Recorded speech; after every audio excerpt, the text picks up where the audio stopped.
cargo. I don't know who's Marco. I just hit this lotto. I'm building up my cargo, and I know. Assalamualaikum warahmatullahi wabarakatuh. Perkenalkan, nama saya Siti Fatmawati dengan nomor NIM 2014-10112. Di sini saya akan menjelaskan mengenai filsafat menurut perspektif Islam. Filsafat berasal dari bahasa Yunani, philo dan sophia.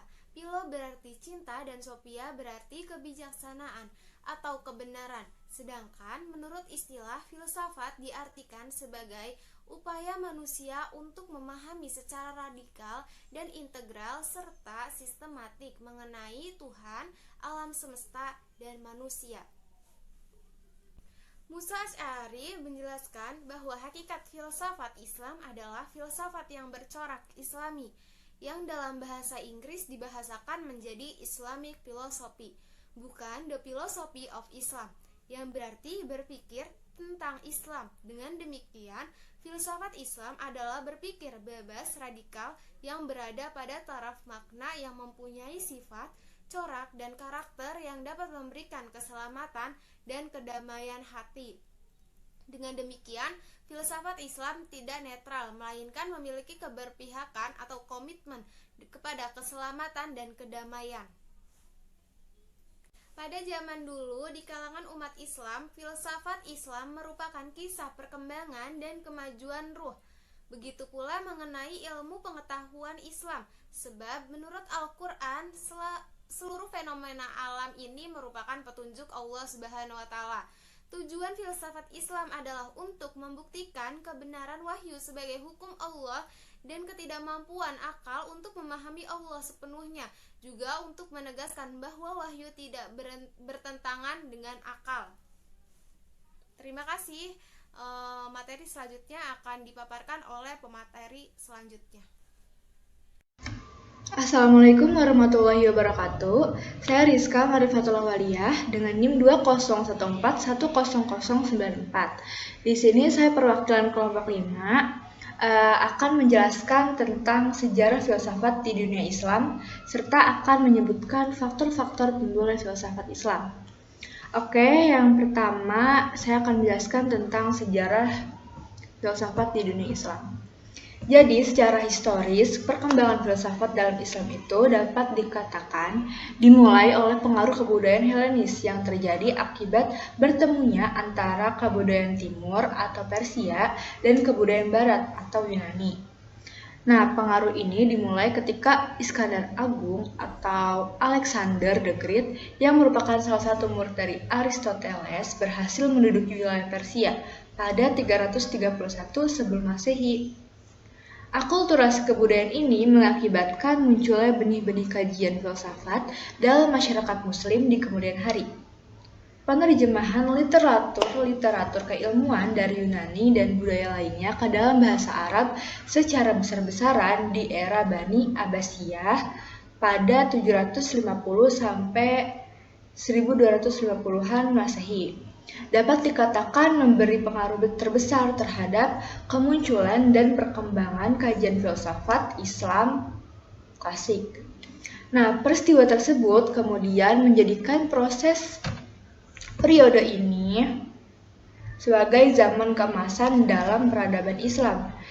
Dan hal ini sekaligus menunjukkan keterbukaan umat Muslim terhadap berbagai pandangan yang berkembang pada saat itu, baik dari para penganut keyakinan moneter atau lainnya. Seperti kaum Yahudi yang mendapatkan posisi penting saat itu di negeri-negeri Islam, hingga kaum pagan yang terlihat dari ketertarikan umat Muslim terhadap literatur bangsa Yunani kuno yang mana sering diidentikan dengan ritual-ritual paganisme. Keterbukaan dan ketertarikan umat Islam terhadap literatur ilmu pengetahuan dari budaya lain diyakini telah membawa pengaruh besar terhadap perkembangan filsafat dan ilmu pengetahuan, terutama perkembangan filsafat dan ilmu pengetahuan yang di kemudian hari berkembang lebih lanjut pada abad pencerahan di Eropa. Dunia pemikiran Islam kemudian semakin terfokus pada pendamaian antara filsafat dan agama ataupun akal dan wahyu, yang kemudian mempengaruhi semakin diusungnya integrasi antara akal dan wahyu sebagai landasan epistemologis yang berpengaruh pada karakter perkembangan ilmu pengetahuan dalam dunia Islam.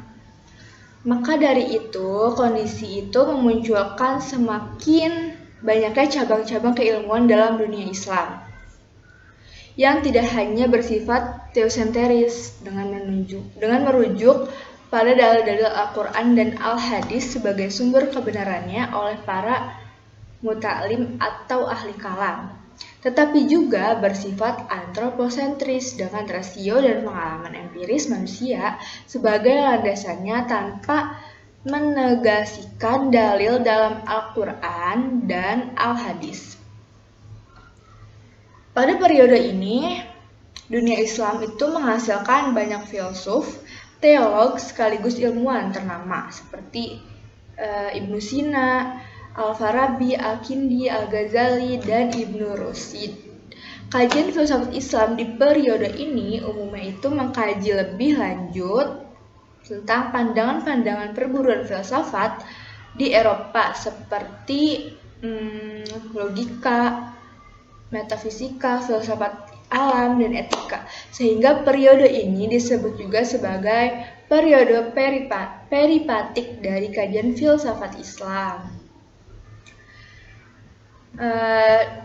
Secara singkatnya, penerjemahan buku-buku filsafat yang dilakukan oleh orang-orang Arab itu pada mulanya bukan bertujuan untuk mempelajari filsafat. Kecenderungan bahasa Arab kala itu bercenderung pada ilmu pengetahuan, bukan filsafat. Tapi karena buku-buku yang diterjemahkan ke dalam bahasa Arab tersebut kebanyakan karya dari para filosof Yunani yang mencampur adukan antara filsafat dan ilmu pengetahuan, maka orang-orang Arab itu mempelajari ilmu pengetahuan dan terdorong untuk mengenal filsafat. Terus kayak mempelajari aliran-alirannya, riwayat hidup para filosof, dan pendapat-pendapat mereka mengenai hubungan ilmu pengetahuan dan filsafat. Karena pindahnya filsafat ke negeri Arab itu adalah setelah datangnya Islam di negeri ini, maka akhirnya filsafat yang pindah ke negeri Arab tersebut lebih dikenal dengan istilah filsafat Islam. Nah, selanjutnya apa sih faktor-faktor yang bisa menimbulkan datangnya filsafat Islam itu? Yang pertama itu ada faktor perpecahan di kalangan umat Islam, itu merupakan faktor internya. Yang kedua ada faktor dakwah Islam. Yang ketiga ada faktor menghadapi tantangan zaman, itu merupakan faktor ekstern. Dan yang terakhir ada faktor pengaruh kebudayaan lain. Nah, mungkin untuk penjelasan dari faktor-faktor tersebut akan dijelaskan oleh pemateri berikutnya. Saya Uswatun Hasanah dengan NIM 201410010082 akan menjelaskan faktor-faktor timbulnya filsafat Islam. Yang pertama yaitu faktor perpecahan di kalangan umat Islam, dan ini termasuk dari faktor intern. Setelah Khalifah Islam yang ketiga Utsman bin Affan terbunuh, terjadi perpecahan dan persoalan di antara kalangan Islam.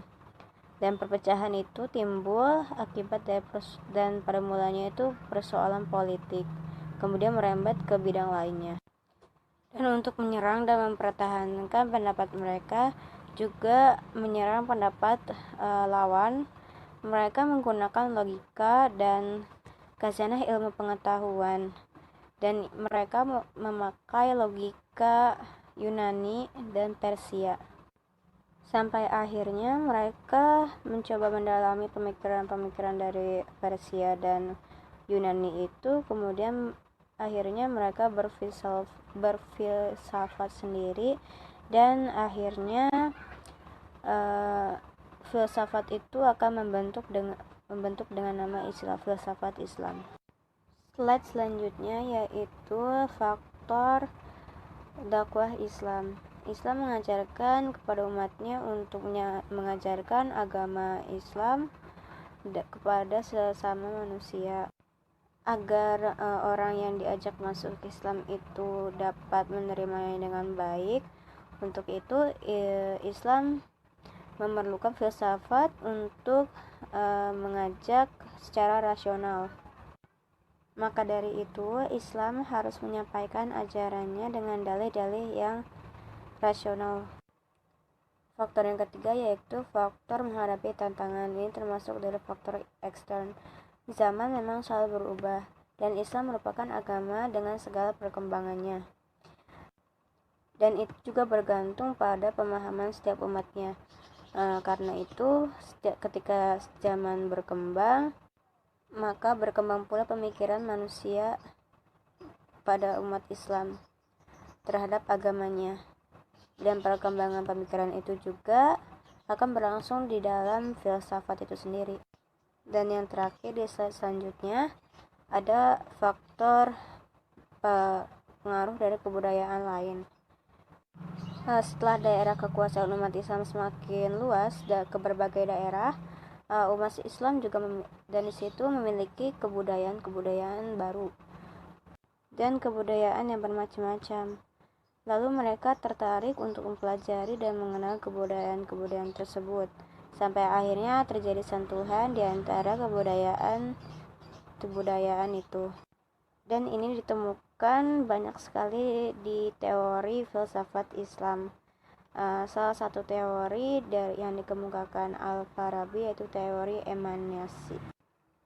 Sedikit tambahan, jadi Jalaluddin dan Usman Said dalam bukunya Filsafat Pendidikan Islam, Konsep dan Perkembangan mengemukakan perkembangan periodisasi filsafat pendidikan Islam sebagai berikut.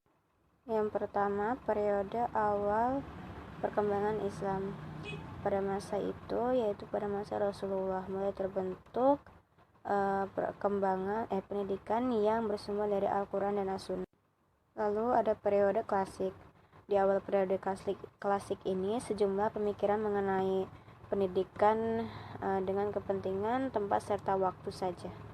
Dan yang terakhir, periode modern.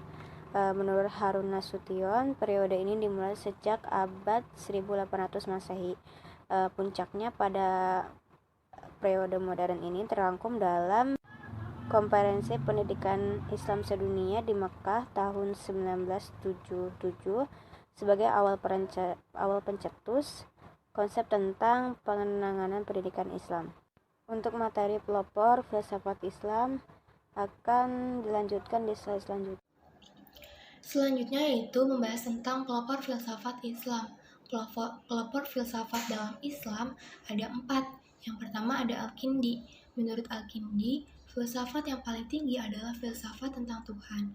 Filsafat yang termulia dan tertinggi derajat adalah filsafat utama, yaitu tentang yang maha benar pertama, yang menjadi sebab dari segala yang benar. Masih menurut Al-Kindi, kebenaran ialah bersesuaian apa yang ada di dalam akal dan yang ada di luar akal. Yang kedua, menurut Al-Farabi, filsafat yang terkenal adalah teori emanasi atau pancaran. Menurutnya, alam terjadi dengan cara pancaran dari Tuhan yang berubah menjadi suatu maujud. Perubahan itu mulai dari akal pertama sampai akal ke-10. Kemudian dari akal ke-10 muncullah berupa bumi serta roh-roh dan materi pertama yang menjadi dasar 4 unsur, yaitu yang pertama api, yang kedua udara, yang ketiga air, dan yang terakhir tanah. Yang ketiga menurut pelopornya yaitu Ibnu Sina. Menurut Ibnu Sina, pemikiran terpenting yang dihasilkan oleh Ibnu Sina adalah tentang jiwa. Ibnu Sina juga menganut paham pancaran. Jiwa manusia memancar dari akal ke-10. Dia membagi 3 bagian, yaitu jiwa tumbuh-tumbuhan, nafsu nabatiah, jiwa binatang, nafsu hayanawiyah, dan jiwa manusia yaitu nafsu natiko. Yang terakhir yaitu Ibnu Miskawai. Beliau lebih dikenal dalam filsafat akhlaknya yang tertuang dalam bukunya yaitu Tahzib al-Akhlak. Menurutnya akhlak adalah sikap mental atau jiwa yang menimbulkan perbuatan-perbuatan tanpa pemikiran yang dibawa lahir. Terima kasih. They say you too tired though, but I think that I lost you. Her mama a party girl, she just want